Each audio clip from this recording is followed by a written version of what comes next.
ఇది వేగిపోయాయి కాబట్టి ఒక గిన్నెలోకి యాడ్ చేసేసుకుందాం. నెక్స్ట్ అదే నూనెలో పావు కప్పు పచ్చిశనగపప్పు, ఒక టేబుల్ స్పూన్ మినపప్పు, ఒక టేబుల్ స్పూన్ ధనియాలు, ఒక టేబుల్ స్పూన్ నువ్వులు.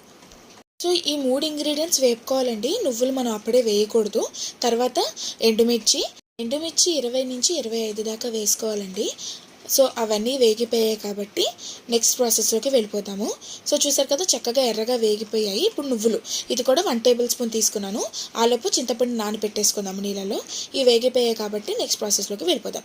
ఇంకా మిక్సీ జార్ తీసుకొని అందులో ఇందాక వేపుకున్నాం కదండి, పచ్చిశనగపప్పు, మినపప్పు, నువ్వులు, ధనియాలు మరియు ఎండుమిర్చి, అవి ఫస్ట్ మిక్సీ పట్టేసుకోవాలి. తర్వాత అందులోకి ఇందాక వేపుకున్న కొబ్బరి ముక్కలు ఉన్నాయి కదా, అవి దానిలో యాడ్ చేసేసుకొని చిన్న సైజు నిమ్మకాయ సైజ్ అంతా చింతపండు నానబెట్టుకున్నాం కదండి, అది ఫస్ట్ వాటర్ యాడ్ చేసుకోకూడదు, అది మాత్రం వేసేసుకొని రుచికి సరిపడంత ఉప్పు వేసుకొని ఫస్ట్ మిక్సీ పట్టేసుకుందాము. చూసారు కదా. తర్వాత ఇప్పుడు దీనిలో వాటర్ ఉన్నాయి కదా,